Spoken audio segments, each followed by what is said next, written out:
Welcome to Every Night is Game Night, where two busy dads get games to the table by any means necessary. Check us out, along with other great podcasts, at dicetowernetwork.com.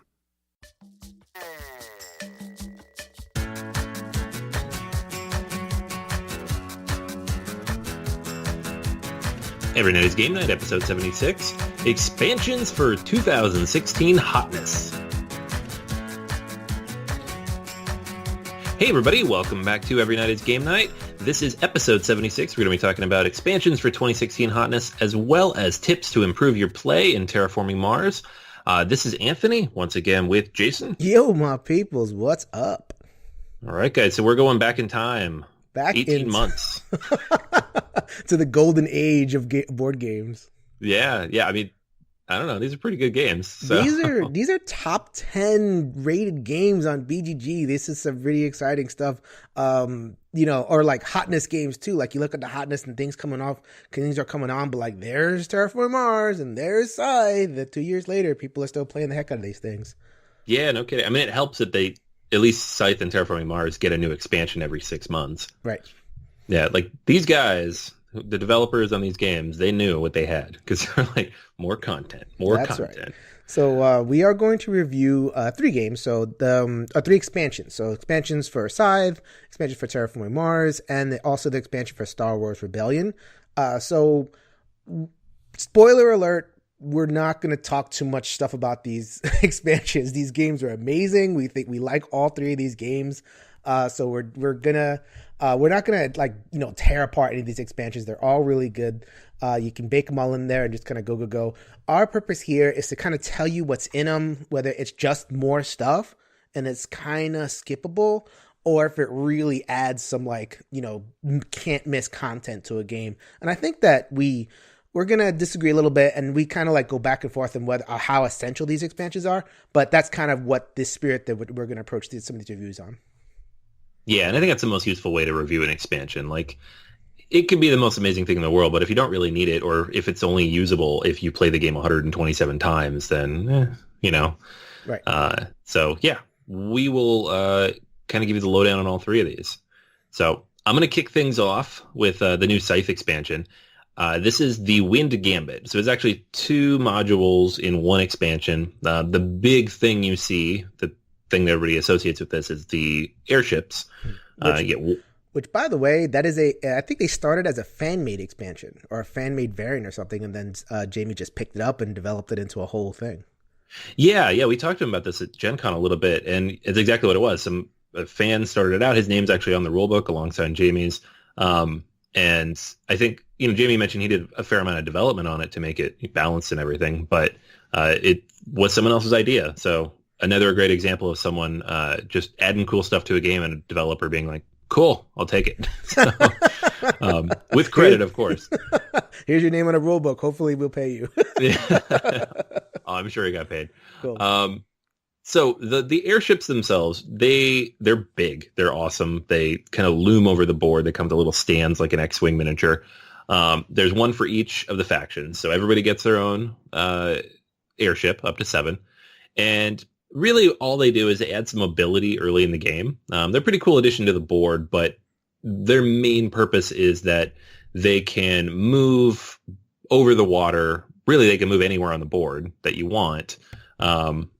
Without having to worry about restrictions. And they can carry goods, they can carry resources, and it will vary from game to game which of these they can carry and what they're allowed to do. The reason for that is that there's these tiles that you start the game with. There's aggressive tiles and passive tiles. You pick 2, one from each pile, and those are the abilities that everybody's airship has for that round. So there's no asymmetry here. There's enough tiles that you could split them up and do it asymmetrically, but it's kind of hard to keep track of what everybody has, so generally don't recommend doing that. So it's kind of cool, though. It plays differently every time. The airships don't really, towards the end of the game, they're kind of just there. They don't really do much because their purpose is to move stuff around and get over these blockades. You can move it down, drop some troops or some workers back behind enemy lines, get the resource you're trying to get. But it's just a cool thing to have. The other half of the expansion is the resolution tiles. These change the ending of the game. So they will allow you to, the basic end condition is as soon as someone puts out 6 stars, the game ends. That it's always very sudden. People aren't paying enough attention. Sometimes someone will throw down 2 stars or maybe even 3 in one turn, and then the game's over. So this throws in 8 different ways to do it instead. So there's, by the way, like after 2 or 3 hours of game and like staring at the board for a little while, and everybody has like 2 stars, 3 stars, and then someone decides to end it. Like, oh. Yeah, and the worst part is because of how it works, like ending the game doesn't mean you win the game. Right. So frequently, and it does help because that's a multiplier, like the stars matter for points, but it's only one of the 3 areas you can score. Frequently, the person who ends the game doesn't win the game. So like it's one of those games like, why are you rushing it, man? So anyways, there's 8 different ways to do this. And a lot of these still use the 6-star thing, but then they add in like a different condition to go with it. So there's one that lets you end it with 10 territories controlled. There's another one where the game ends when somebody puts 5 stars out, and then the factory explodes, which is kind of cool. And basically what this does is it destroys all the units adjacent to the factory, and you have 2 turns to kind of make this work, and you get popularity for every unit of yours that gets destroyed. So you can load up people around it, and you're not going to get as much, control on the board, but you can rack up some popularity. Spoils of War gives you money every time you put a star out, and the game ends when somebody hits $40. King of the Hill gives you extra points for controlling the factory. Deja Vu is you have encounter tokens on the board like normal, but once they're all gone, you put them back, and then once they're all gone again, the game ends. Mission Possible puts public objectives out for people to work on. Doomsday Clock is probably the simplest of these. It just says you have 20 turns. Everybody gets 20 turns. You just move along a track, and then the game is over. And that's the one where everybody's going to know when the game is ending. And then Backup Plan is kind of a goofy one. It's a normal game, but when the game ends, if the player who ended it doesn't win the game, everybody's going to discard their final scoring coins and then take another turn and recalculate the score. So it kind of just throws a big wrench into it. So it kind of slows people down from ending the game unless they really think they can win. So that's pretty much it, what's in the expansion. I like the airships. They're fine. They're not essential by any means. They add a little bit of mobility early in the game. Like if you play this game enough, you know that early in the game you can't do very much until you get your mechs out and can cross the river. But that's about it. And so for the first 5 to 10 turns, they're great. And then they kind of just sit there and take up space for the rest of the game. The resolution tiles, however, are great because, as Jason said, that the end game can sneak up on you, and it's almost always frustrating unless you're the one to do it. So someone's always not paying attention. Someone always gets angry. They're like, you didn't tell me. And you don't have to. The rules don't say you have to tell people you're about to end the game. So this is good. You can draw them randomly, but I would recommend just picking the one that's good for your group. There might be 2 or 3 you like, but pick the one that matches your play style. It is a bit of a tough sell to say a $30 expansion for these 8 tiles. You could probably just print them out, but I definitely recommend having the resolution tiles, if nothing else. And then if you like the look of the airships, they are awesome. So I think of the great expansions, like the that really change up gameplay that you really have to have in whatever it is. Lords of Waterdeep, Scoundrels of Skullport comes to mind. Yes. With the corruption. So the thing that did, I mean, corruption was just an awesome mechanic in that game, but it actually opened up that first turn of Lords of Waterdeep in a big way. So in Lords of Waterdeep, the base game, you have very little resources. You just kind of place, get, and that's your whole round, and it's not very exciting. With the corruption, you can just get a whole bunch of stuff, get a whole bunch of corruption, and get a whole lot done in the first turn.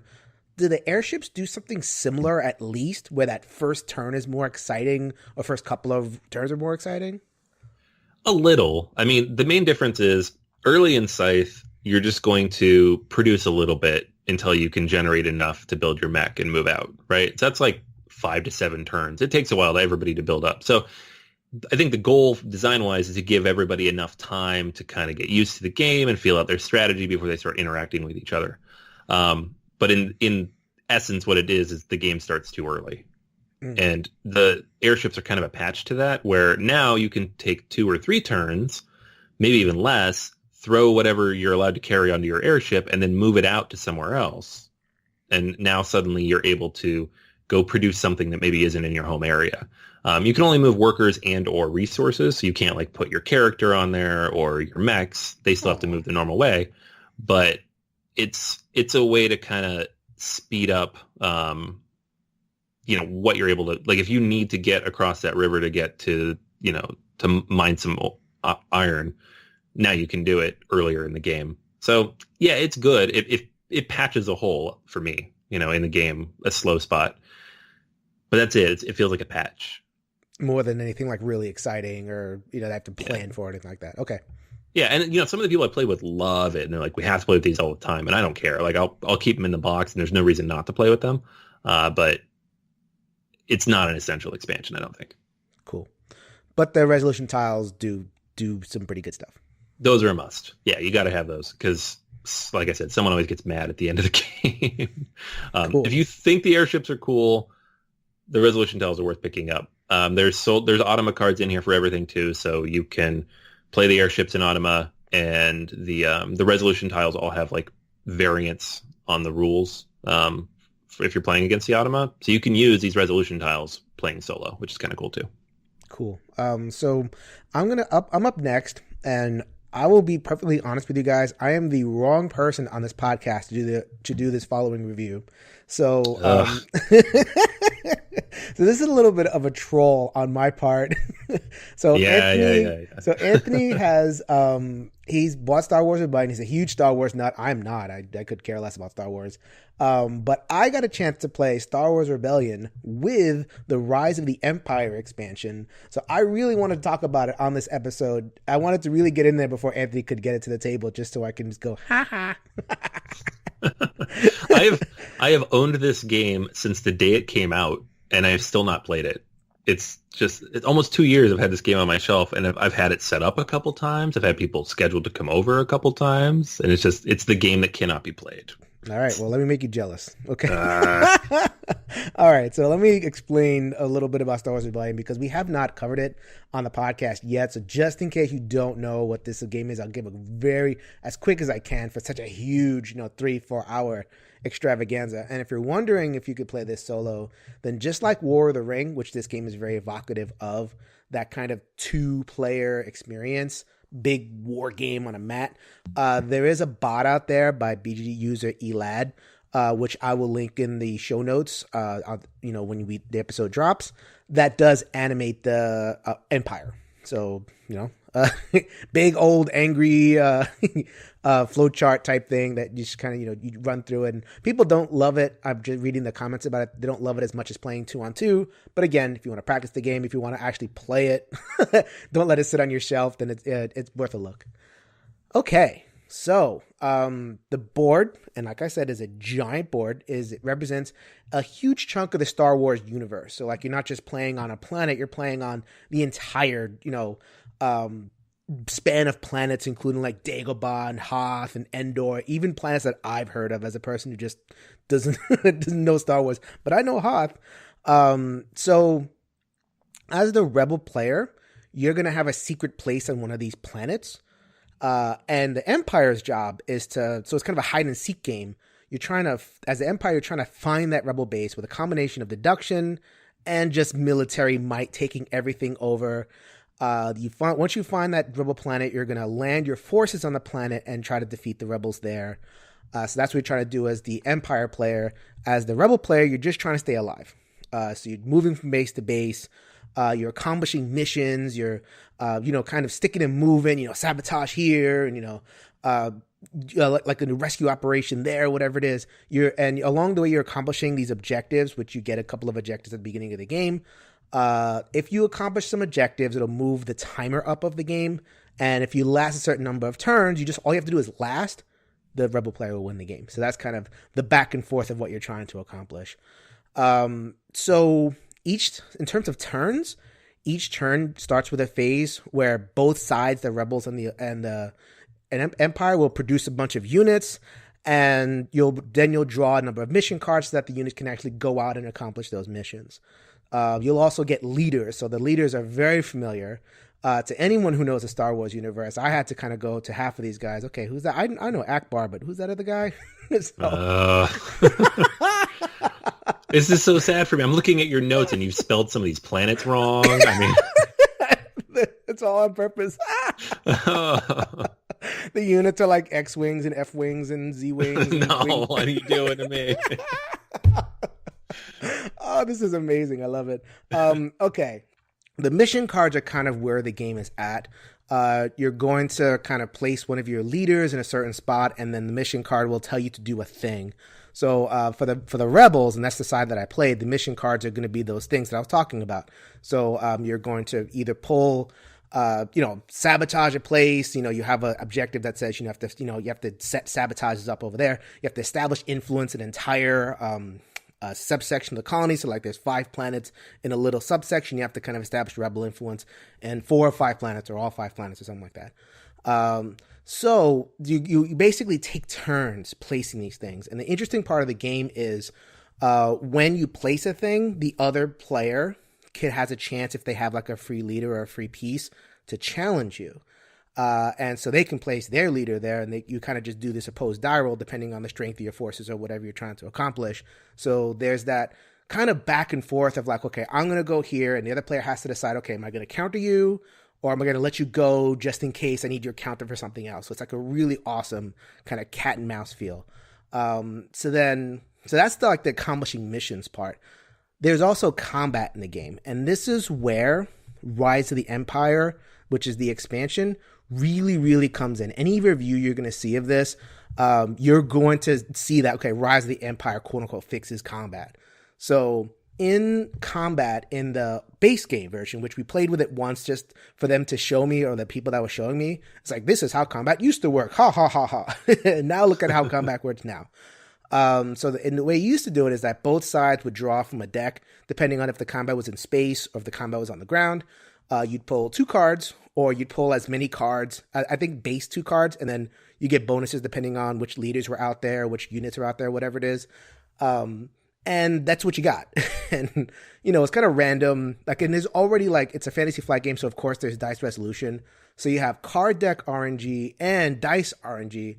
So you could really kind of get hosed, or not really get hosed, but you can kind of feel like you're not in control of what you're doing. And, you can have this awesome strat that's completely frustrated by, a random card pull or whatever it is. Or, your opponent may have pulled the perfect card to, frustrate your gambit. Now, so that was all there. And I remember doing that. I'm like, okay, whatever. I can see why people are complaining. What Rise of the Empire does, it completely replaces that deck and puts in an advanced tactics deck for both space and land. So you now have access to every single card in whatever deck. So if you're facing a ground battle, you'll have this entire deck of however many cards it is, 12, 13, 14 cards. Don't know exact count, but it's a pretty decent number of cards.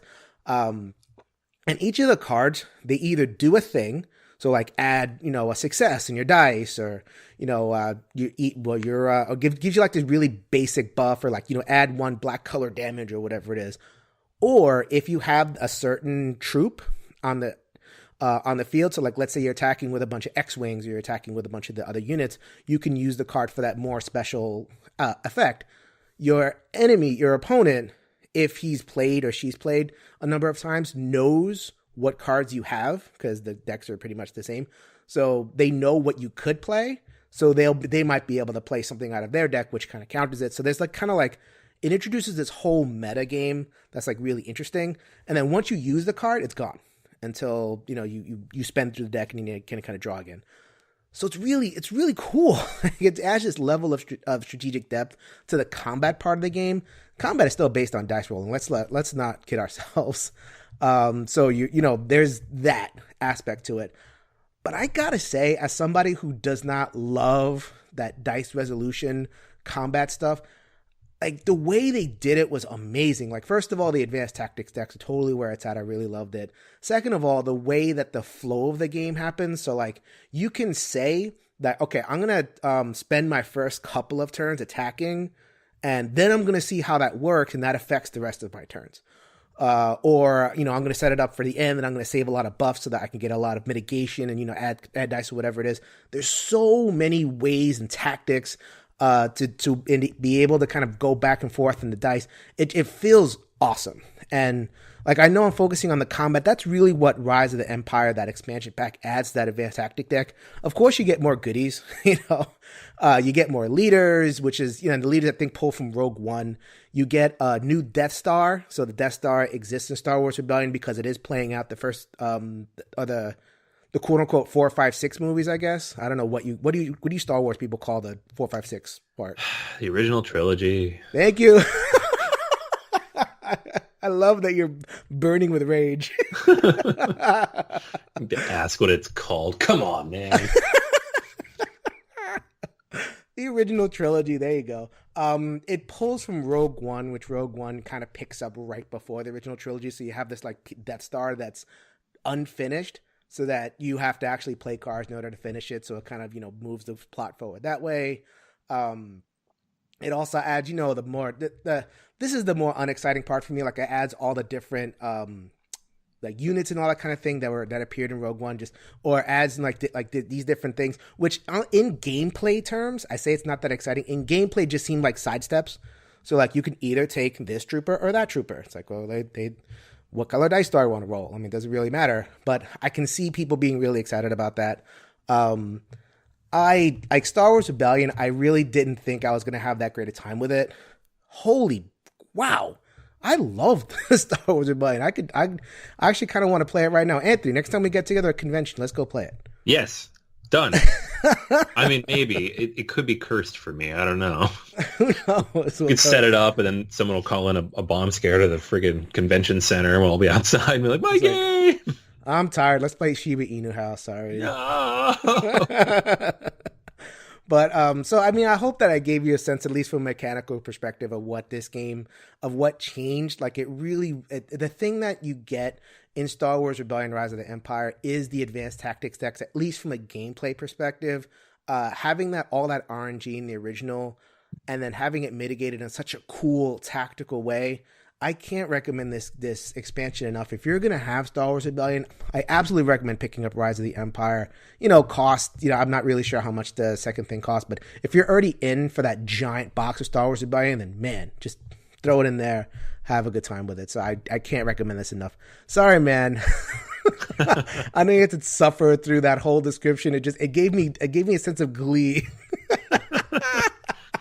I need all the Star Wars fans out there to focus your energy on Jason, and you can tweet at ENGN_podcast.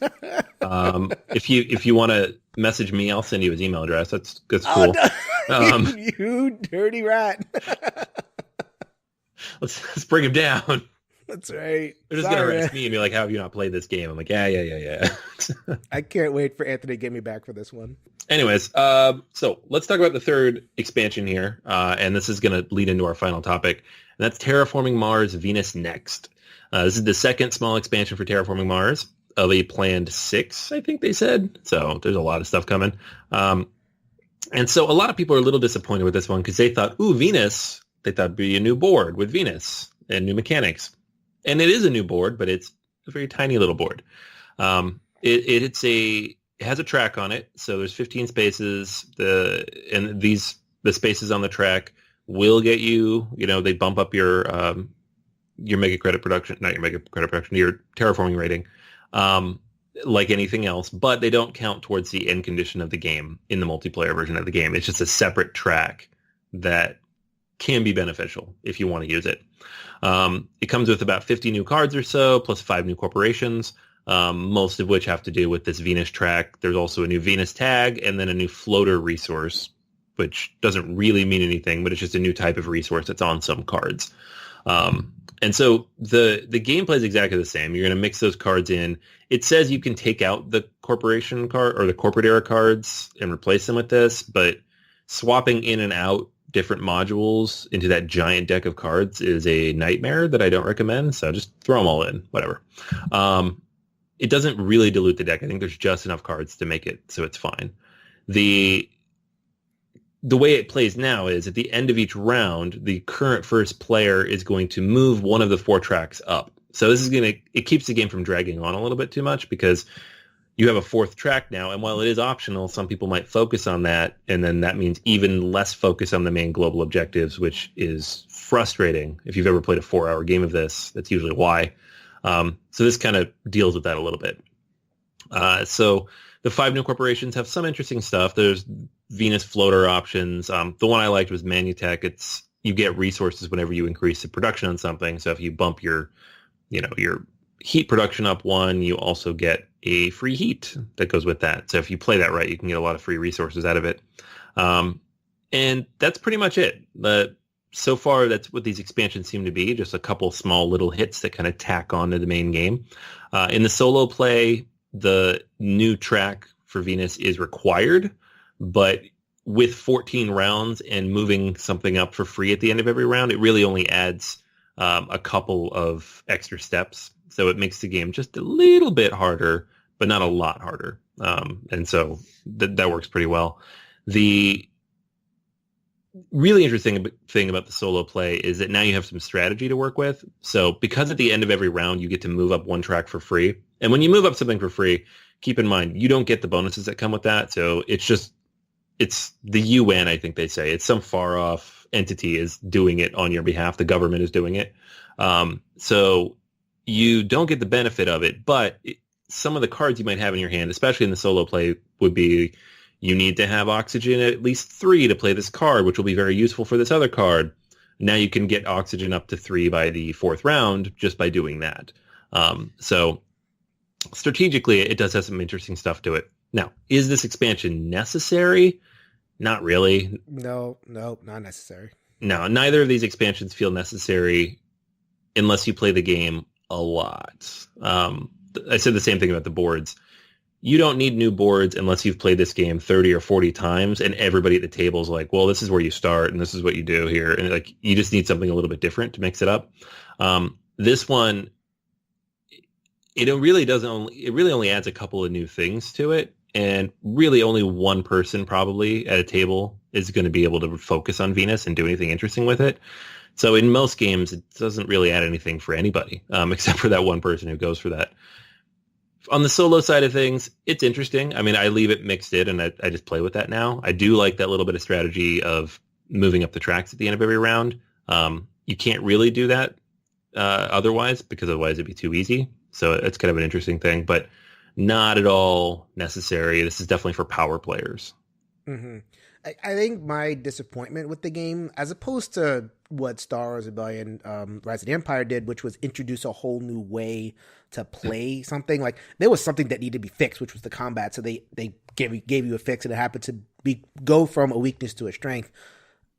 There may be like weaknesses or strengths to Terraforming Mars, and we can go back and forth on that, but this game doesn't address any of that. It just kind of adds more. Like these floaters, they act the same as the microbes, they act the same as, the animal tags. Like they're just kind of either, they point generators or they're whatever, you trade this for that. It doesn't really change anything. Like you said, you could be the one person going for the Phoenix next stuff at the table, and then you're fine. You're just kind of like off on your island doing your own thing. On a solo side, what I found when I played a couple of games of this solo was like, so you have the automatic move. What I did was like, because you kind of fall into a rhythm, like you kind of focus on a certain thing. Maybe we'll get into the strategy talk in a little bit. But then, you catch up with something else. I found that like I could just, with that automatic move, I could say, okay, I'm not even going to worry about oxygen production now. I'm just going to bump oxygen every round, and I'll get to it. And then focus on the Venus track, depending on what cards received in my hand, obviously. But you can I found that you just can kind of ignore one and move to another one. You can get to it when you're ready, whatever it is. I didn't find that very kind of exciting. Like, it's good. Like you said, it's kind of inoffensive. Like, I bought it. I shuffled it in. I have no reason to shuffle it out. But if we're recommending this for like a player who's looking at Terraforming Mars and saying, okay, do I need this Phoenix next? Do I need this other thing? The answer is, unfortunately, not really. There's enough variety in that giant deck of cards as it is. It doesn't give you it gives you more variety in terms of there's more cards now, but they're the same cards, really. Like, there's a V instead of a microbe tag. Is at the same, but it's the same exact card. Yeah, I mean, there's some cool stuff in there, but not $30 worth of cool stuff. And this is the other big problem that I have with these micro expansions the Stronghold's doing, is that their prices are just too high. Like, the boards are $20. The board, I should say, the single board is $20, and this is $30, and there's just not enough content there to justify that price because it's not game changing. Now, I love this game, so I'm going to buy all the expansions for it. And so I think the next one they have coming out, it's prologue stuff, so you get different starting conditions kind of tacked onto your corporation cards, which sounds cool, but you look at the list of stuff that's coming in that set, and it's something like 40 cards in a couple of bits. Like, it's just little things being tacked onto this game, like just micro modules being tacked on. As someone who loves the game and just even a little bit of variety is cool, I'm fine with that, but like you said, I wouldn't recommend, like, if you're like, oh, I'm going to try out Terraforming Mars, or I played this last weekend and I had a lot of fun, I'm going to go pick it up. Should I get the expansions? Like, nah, save your money because the game's already expensive as it is. Wait for the inevitable deluxe edition in 3 years when all this stuff's just packed in. Or wait for a cool stuff sale. Yeah, that'd be good too. Yeah, stuff like that. Cool. So that's our reviews of 3 different expansions. So now we're going to introduce a new segment, which I'm calling Improve Your Play. So we see a lot, like Anthony and I go on the forums and we go on the threads and everything. And what we see is a lot of folks that have there's certain games where they'll post and they say, oh my goodness, I can't win.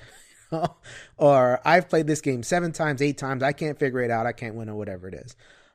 So I was trying to look around for simple strategy stuff. Like, just throw a link in there, whatever it is. And, I think a lot of the strategy talk kind of focuses on either overall strategy or multiplayer strategy, especially for Terraforming Mars, or it's like this big involved thing. Like, this is how to play everything. I think what we wanted to do with this one, I think there goes a pretty cool idea, was to just say, okay, to that particular gamer who's looking for that leg up and saying, okay, I just want to complete the 3 tracks.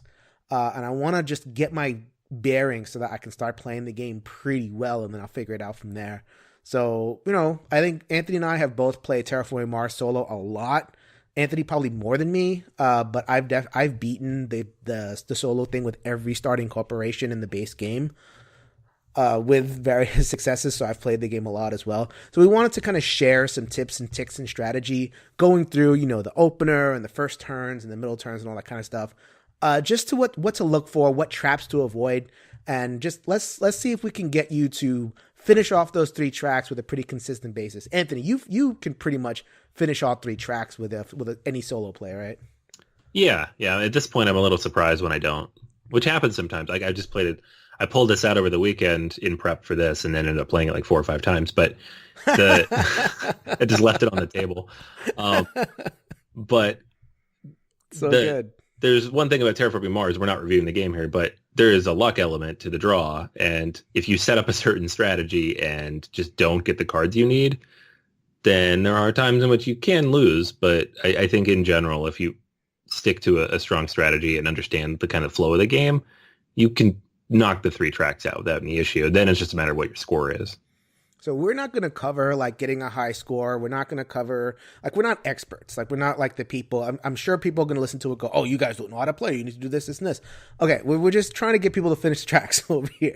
We don't need people to score because there are people that could score 140, 150 points or whatever it is, like a gigantic number.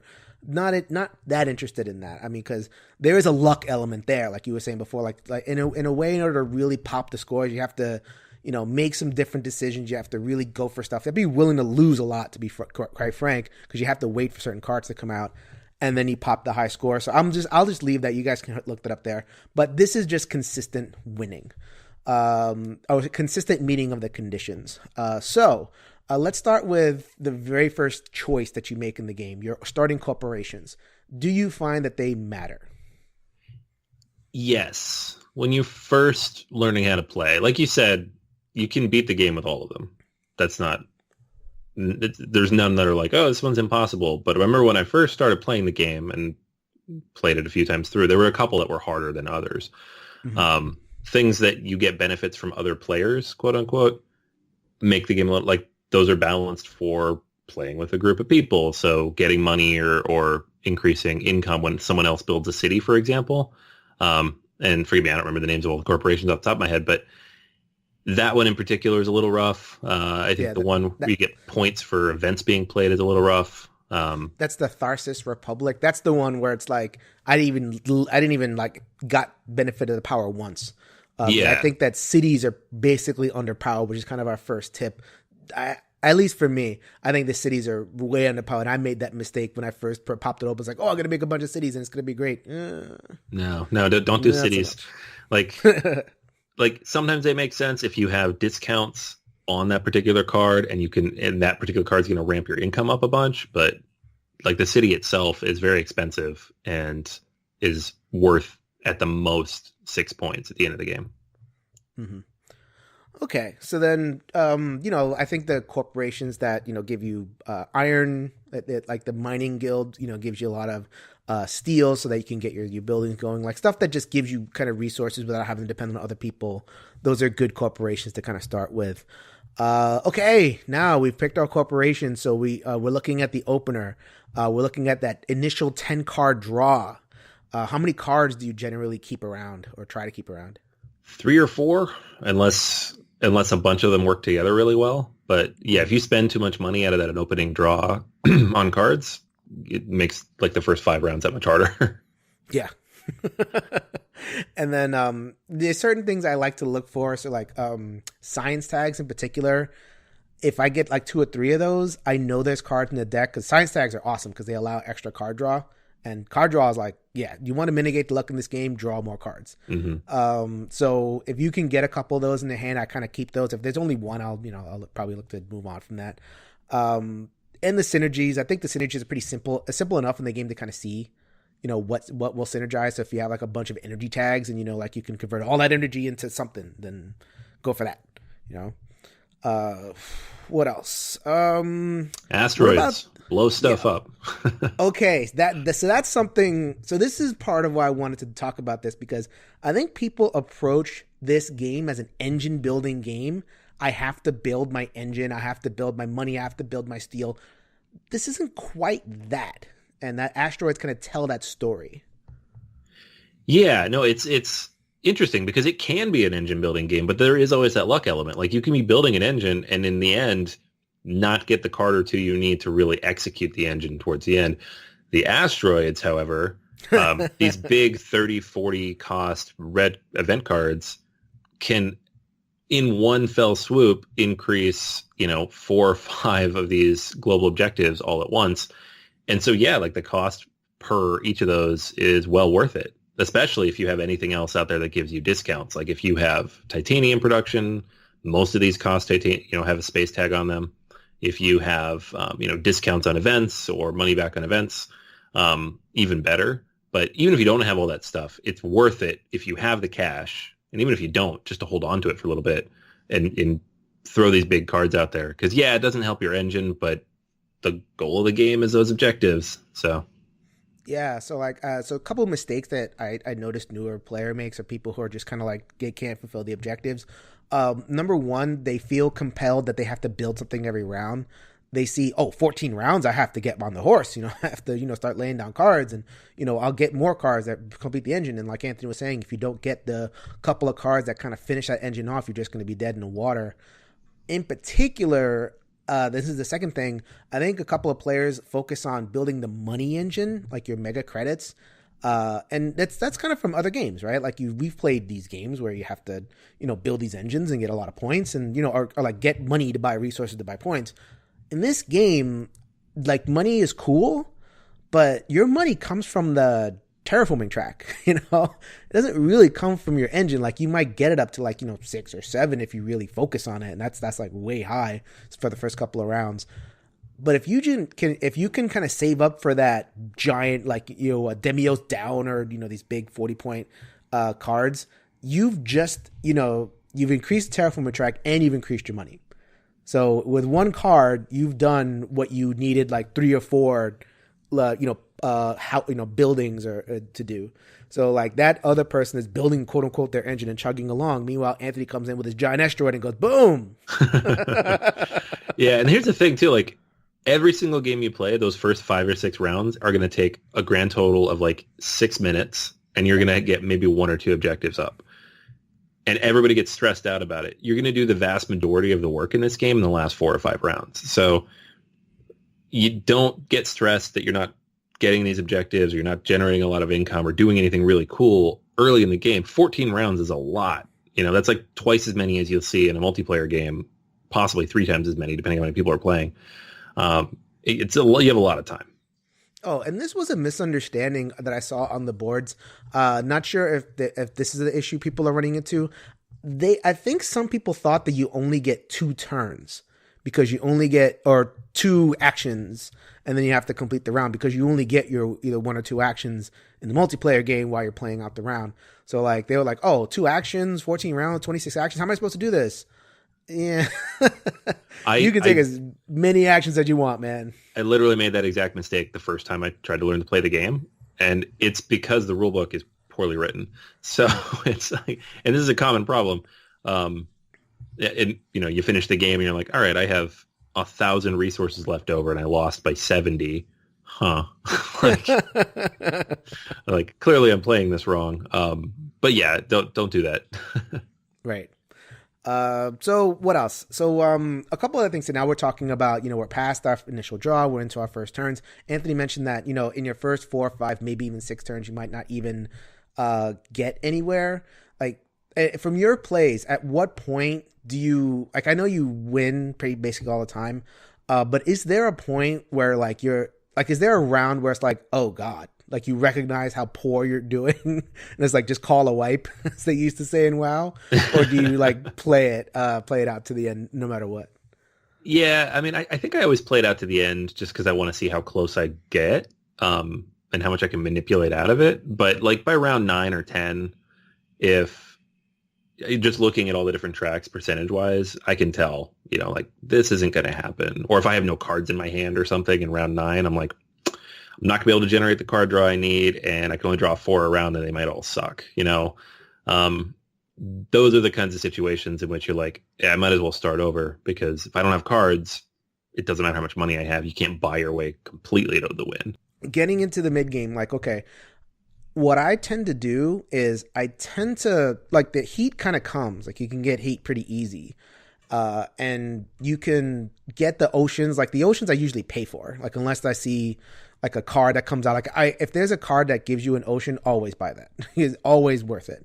Either to, buy ocean. There's a couple that let you get 2 oceans or whatever it is. That's amazing. Or even the ones that, like, give you negative points, but, like, here, negative points, but you get to do stuff. I always buy those. The oxygen track, I always find that I have to like have a plan for the oxygen track, because there's a couple ways to do it, right? You can either do it with a bunch of greenery, like, making plants and stuff like that, and then using that to bump it up, or there's like a couple cars that let you like convert steel or convert titanium into oxygen. Like, I try to shoot for either one or the other. If I have one, I'm like, okay, I'm good, and I don't have to necessarily worry about that. Do you approach it the same way, or do you have something different? Yeah. So I always try to get the plant production up to at least 3 or 4 by mid game, just because that'll get me like half the way there by the end of the game. And then, you combine that with careful placement when you do put the things out, because you're going to get a lot of extra plants from where you put your oceans and where you put your greenery tiles. And then if I see one of those convert energy into oxygen projects cards, I absolutely buy that every single time, and just make sure I have the energy production to support it, because then that's a free oxygen every round. Some combination of that is usually the way to go. And we're not talking about scoring necessarily, but if you do want to score a lot, having a really strong plant engine is one of the better ways to do it, because those are each worth an extra point at the end of the game, especially if you do, get 1 or 2 cities down. You can ramp up points that way as well. But and cities are only for points, right? Like, I don't even think about those. No, if I'm just going for the things. Yeah. Yeah. The only time I ever do cities is if I have a card that's giving me extra card draw and I draw a city card, because I usually don't pay for them if they come into my hand. And then at the end of the game, I have extra cash. I'm like, oh, I might as well throw a city down. I left a hole here in between these greenery tiles, so what the heck? Sure, why not? It's worth 5 points. Or again, if I have a bunch of discounts on one, it makes sense economically for the extra income it's going to get me. And then the other thing I look for, I mean, when you said to round 10 or 11 is when I know I'm going to make it. And if I just feel like it, I will start to, kind of think about points. I don't think about points before then. But if I'm like, oh, wow, I'm like really charging up the meter and I just want to like do it, I'll look for, like you said, the plants, look for, the animals. They'll start to build up a little while, although they take time to build up. So I probably don't even ignore those. The best ones are probably the Jovian tags. I think it's that's the Jupiter thing. Mm-hmm. So if I see a couple of planets with that thing, they tend to be worth a lot of points and they tend to kind of chain off each other. If you have a tag, you can do this other thing. So that's one thing. That's another thing to kind of look at least towards the end game. So then, yeah, I think when you get to the end game, like Anthony said, you're going to do all of your stuff. How much, like probably over half of your terraforming in the last 4 turns or whatever it is. You're just going to shoot up and you're going to have hopefully you're going to have a lot of money to do it. Like you're really going to have a lot of money. So like you might hear that and say, oh, I got to get my money engine up. Nonsense. Terraforming rating up and then the money will happen. Yeah, to be honest, like I can usually tell how I'm going to do in the last 4 rounds based on what my income is, because you should be generating, 50, 60 plus in those last 3 turns. And if you're not going to have enough cash because you're always going to buy those last few terraforming steps. I don't know that I've actually finished a game yet where I didn't have to buy some in the last round. So, and then buy them as early as you can too, because you're going to have to do it anyways. And you might as well do it earlier because that's extra income. So yeah, and if you buy ocean tiles and you get the greenery tiles, you get the placement next to the oceans for more money. You get you can actually get yourself 4-6 credits a turn, and that actually turns into another greenery tile. Blah blah blah blah blah. So that's how we do it. I think we covered basically everything to know. Meteors. If you remember meteors, you're halfway there. No money engine. Look for science tags. Focus on like oxygen production, in particular, because I think that's the hardest track to do. Keep an eye on your money. Make sure you're rocking. I'd say like maybe at least 40 by round 9, and then kind of up and up and up from there. I think those are about as good a tips as you're gonna get. Maybe a couple of others, but just in terms of finishing those tracks, that should be pretty good. Anything else you're remembering, Anthony? No, man. I think we covered it pretty good. So, yeah, like Jason said, we're not actually experts at this game, so it's this is just getting into the end and better understanding the flow of the game. I'm sure we could go into some more like pro tip kind of stuff. Nah. But if you really want like the hardcore min-max scoring stuff, hit up the forums. Those guys are crazy. Yeah, so hopefully we have helped you improve your play. All right, so that is everything for this episode of Every Night It's Game Night. Make sure you hit us up in all the different places we hang out. Like I mentioned earlier, you can find Jason on Twitter at ENGN_podcast. You can also find us on everynightitsgamenight.com. We are on Facebook. You can look at the Board Gamers Anonymous Facebook page or track us down in the solo gaming group where we spend a bunch of time.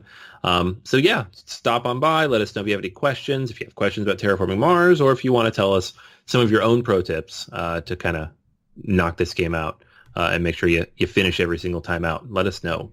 But until next time, that's going to go ahead and be everything. So go ahead and grab a solo game off the shelf and let's make every night game night. Later, everybody.